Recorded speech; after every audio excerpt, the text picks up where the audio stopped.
That man has no shortage of fans and how passionate they are. Jumping into this series, though, was a 3-0 for SKT, so they're keeping their undefeated run here at Worlds alive. I want to start with the picks and bans here, though, because Faker comes out with that Kassadin into the Fizz. Yeah, we were talking about how much we were liking SKT drafts. This was the one that I walked away from going, I don't know where the wave clear really is here. So it's going to be a stalled out game that requires a lot of skirmishing, which they, SKT has shown a lot of prowess for, but so has AHQ. So this was going to be a bloody game that I thought, going back and forth. And the Kassadin against the Fizz was not working out for him at all. He got solo killed twice, and then there was one kill that was, for all intents and purposes, it was a solo kill, but the junglers kind of had a little bit of a hand in it. It was a cheeky draft, but I do think that his laning disadvantage came from that early teleport. When you TP in the early game, like before level 6, to get one kill that you don't even get, you get an assist, and then you got a base, walk back to the lane. That gives a huge level advantage to the Fizz, and that's really where the snowball began. Yeah, but then when he got killed the first time, they were both level 5, and then Fizz got 6 off of the kill, and I think it was the Ignite, the kill pressure of the Ignite. Because we've been back and forth about TP versus Ignite in the mid lane. This was a great display of the type of advantage you can get when you run the Ignite and the type of pressure that Yamato's been talking about that you take to a TP mid laner. Also a great display of what happens when you predict the flash and actually flash before the Kassadin does to where also the Kassadin what happens will when you flash. drop the fish. Come on, guys. What was that? What was that? There was no fish involved in that kill. That one wasn't the fish.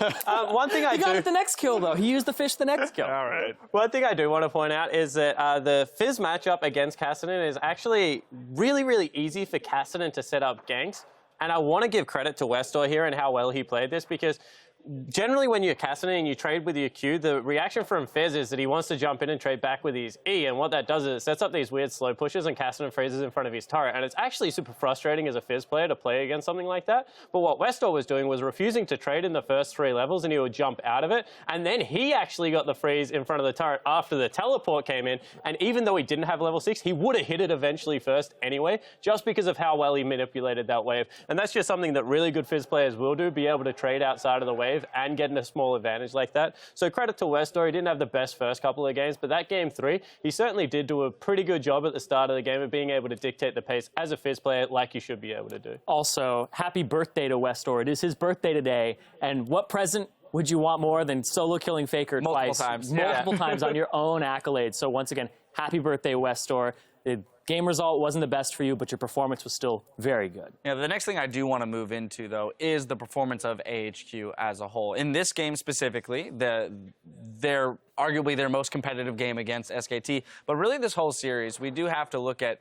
the efforts and the plays that they were making to give SKT a run. Yeah, definitely. And one thing I do want to compliment them on in that game 3 is that they made a mid-series adjustment, and this is something that we didn't necessarily think AHQ would be able to do. We said that they really didn't figure out the Veigar. This time you have to say that they pretty much figured out the Tahm Kench by the end of it and were able to play around it. And I think that they had some very good individual moments, like the turret dive that went bad for Myron, and Ziv was able to get the solo kill. I guess Arn standing up against Bang in a matchup that we thought Bang would be able to exploit a little bit, showing that he's a legitimate AD carry on the world stage. I think that this is a team that still has a lot of upside, and as they get better macro players, they will be able to continue to grow as a team. Individually, they look fantastic. It's just that macro play around the map that looks a little bit really like a diamond in the rough showing, that rough around the edges, but the intentions are good.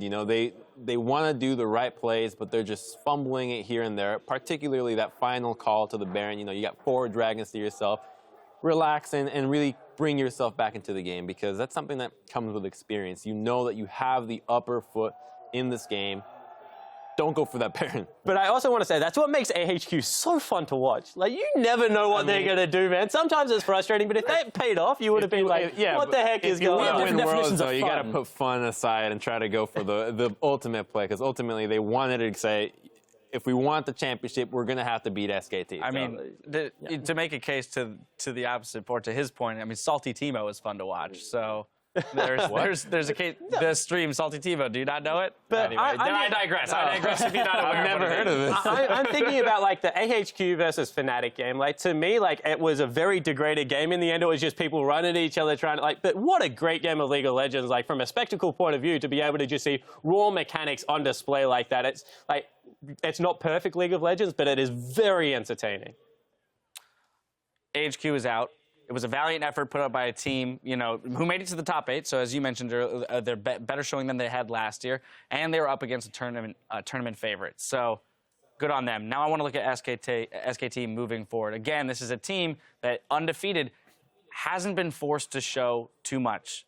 I think a pattern that has come out in SKT's play a lot of times is Bangi's performance. So a lot of times he can be very good, pressure all the time, never gets caught out, but sometimes it's the opposite. He's getting caught out a lot by himself. We saw him in this series multiple times dying off on his own. He could have died a lot more times if AHQ executed on that. And that's something that going into Origin, they can highlight as a reoccurring instance, that they can really punish SKT for it. And if I'm Origin looking into this, I'm thinking, we got our weak spot, guys. We really need to put all our eggs into this. And Amazing's going to have to step up from yesterday's performance to actually do that. Well, speaking of Bangi, right now we're going to send it over to Freak for a word with SKT's jungler. Thank you very much, Dash. Hello, everyone. I am here with the victorious SK Telecom T1 jungler, Bangi. I've got to talk to you first about that matchup. Coming in, was there any point where you were ever concerned that you weren't going to make the semifinals here? 이번 8강전 경기를 하면서 혹시 한 번이라도 이거 4강 진출을 못할 수도 있겠다라는 생각을 한 적이 있었나요? 일단 4강 진출을 못한다는 생각은 안 했는데 경기를 질 수도 있겠다고는 생각이 들긴 했어요. I never thought that we wouldn't make to the semifinals, but I actually was worried that we might drop a game at some point. Well, talking about dropping a single game right now, you guys are 9-0. Maybe only 6 more wins to go. What will it take to make the perfect 15-0 run at Worlds? 현재까지 9승 0패의 기록을 가지고 있는데 이제 나머지 6경기만 더 이기면 이제 15승 0패 전승 우승을 기록할 수 있는데 그 기록을 달성하기까지 이제 어떤 것들이 남았는지 말씀해 주세요. 어떤 것들? 그러니까 어떻게 해야 전승 우승할 수 있을 것 같은지. 일단 가장 중요한 게 4강이고 그다음 결승전인데 뭐 다 이겨야 된다고 생각하는데 준비를 어떻게 해야 될지는 잘 모르겠어요. 현재까지는 잘 준비하고 있으니까 이대로만 계속 가면 충분하지 않을까 싶어요. So winning Worlds without dropping a game, that means you have to win like every single game from like semifinals and finals. That's like a very hard task. But I think we prepared very well up to this point, and if we just keep on maintaining this momentum and our practice, we should be fine. Wow, so actually a pretty good chance you make the 15-0. Bangi, final question for you here. You're on track to be the second player, well, I guess first alongside Faker, but the both of you to be a 2-time world champion. Do you think you're deserving of this title? 이제 뱅기 선수가 페이커 선수와 함께 이제 롤드컵 2회 우승을 이제 지금 노리고 있는데 뱅기 선수가 생각하시기에 본인이 그러한 2회 우승을 타이틀을 가져도 될 자격이 있다고 생각하시나요? 뭐 자격은 누가 주는지는 잘 모르겠지만 저는 자격은 충분하다고 봅니다. It's hard to say in my own words that I deserve that second time title, but yes, I think I do. Bangi deserves the double world championship. Bangi, congratulations on the win. Thank you very much. And we're going to throw it back to Dash for some analysis on those games.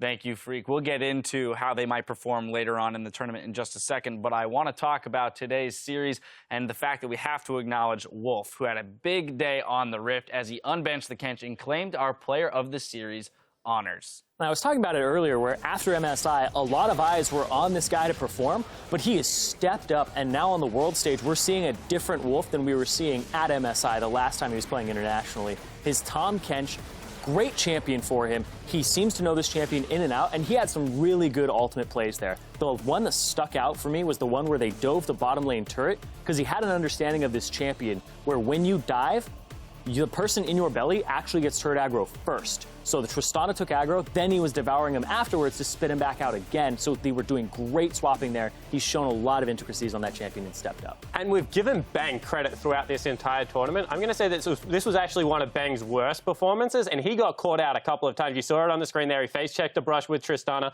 In lane, he got hooked. Wolf actually did an amazing job of keeping this guy safe at all points of the game, was able to shut down a lot of the momentum plays that AHQ were looking for, and that really affects the tempo of the game when you're able to do that from the support position.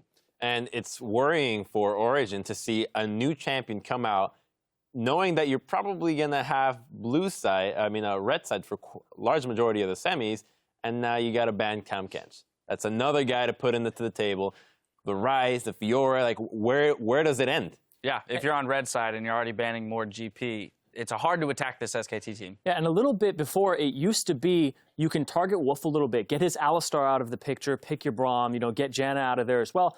Doesn't seem to be the case anymore, because now he has multiple fallbacks, and with the red side problem, he's going to be able to get anything that he wants. Well, let's pull up the playoff bracket and see how it's filling out with another day down. SK Telecom have added to their Perfect Worlds run with today's 3-0 sweep over AHQ. They'll move on to face Europe's Origin in their semifinal showdown next week. So again, we've hit on it ever so slightly just now. When we look at that, based on what we saw Origin play and their slow games versus SKT and their rather controlled, clean, slightly faster games, how do we expect that matchup to play out? I think SKT is going to drop at least one game here. Hey, Origin has shown very slow games, but the team comps they run around them are very good into the scaling. And sure, they might not be able to hold themselves in the early game, but I think that Niels' laning phase with Mippy is just really strong right now, and it should be a big enough lead to carry them through that early game against SKT and stall the game a little bit longer. Maybe we're going to see the same thing here, but I do think that they at least have one game because of what we saw here. I'm really worried because Myron has shown Fiora, and Niels' best champion is Kalista, and Fiora is actually really, really good against Kalista. The short dashes means that you can pressure her throughout all stages. Actually itemizes into Frozen Heart very well as a second item if you don't want to go the Black Cleaver to get the same 20% CDR. And I think that if anything, we do have a comparison here because we saw Civ play against Huni, and we've seen Soaz play against Huni a lot of times, and Myron completely demolished Civ today. And I think that that is something that Soaz is going to be looking at. Kennen, bad against Fiora. There are so many matchups. That becomes such a priority pick right now for SKT. And that guy has shown just time and time again, he will take over fights. One thing I'm looking at is the coaches here. Koma and Hermit. The drafting that we've seen from OG has always been off the tendencies of their enemies. Right? Against Flash Wolves, they're saying, you take it late, we're just going to take it late as well. Against TSM, they did the same thing. I want to see if they're able to say, this is the weakness of SKT. We're going to target the jungle. Yeah. We're going to go in. We're going to go in early. Maybe they know a weakness we don't. I want to see a different type of style here from OG because they've been saying that they have versatility. Can they play early game compositions and snowball? Because we've seen the late game. Don't know if that's going to hold up, but I want to see more. I don't want to see Anivia every game. Yeah, in that interview that you should all check out on lollysports.com, XPK does talk about, though, the fact that they have struggled with speeding up the game, and that's why they fall back onto those longer games. So I guess the big question is whether or not they're going to be comfortable enough to go back into a fast-paced game against SKT of all teams. We'll have to see. Tomorrow, though, we'll move on to the other side of our bracket when hometown favorites Fnatic take on China's Edward Gaming in a best-of-5. The good old LPL region here for you, Spawn, making their stand against Fnatic, the hometown favorites, to say the least. Thoughts on this matchup?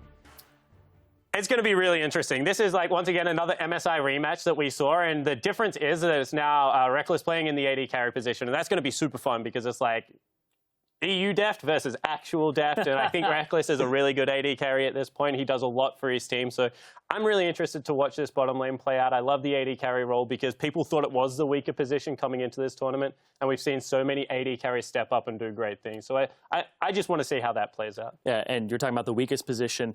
The perceived strongest position coming into this tournament is top lane beforehand. Huni versus Koro. Koro, well, this guy, he wasn't playing at all during the group stages. This guy was out for injury. He's the team captain. They want to improve their communication, bring him back. I know he's not as practiced with the team since their boot camp in Korea, and he hasn't been putting in the same time that Amazing Jay has. So Huni has also been having wishy-washy performances in the top lane. So this is a big volatile matchup for me here. I want to see what Koro can do on this patch, and I want to see, I know we saw him in the 516 previously, but I want to see what he can do on 518 versus Huni, who does seem to have a good adaptation there. He's got the ribbon. He's got all these carry champions. What can they do against each other, and who gets that edge? Well, you could argue that these teams were inconsistent during the group stage. You know, they didn't have the best showing. We expected them to play at a higher level coming into the tournament, but they always play well when it counts. So I don't think that this is going to be a one-sided series whatsoever. Likely to see those 5 games go the distance. Hoping Fnatic takes it too. Well, would love to see 5 games tomorrow. We'll leave some analysis for tomorrow as well. That's going to do it for us tonight. But in just 15 minutes, EpicSkillshot, Crepo, and Freak will be along to recap the day's biggest moments with Worlds tonight. Now for myself, the casters, and the entire live broadcast crew, thank you for watching, and we'll see you tomorrow. Drop the fish.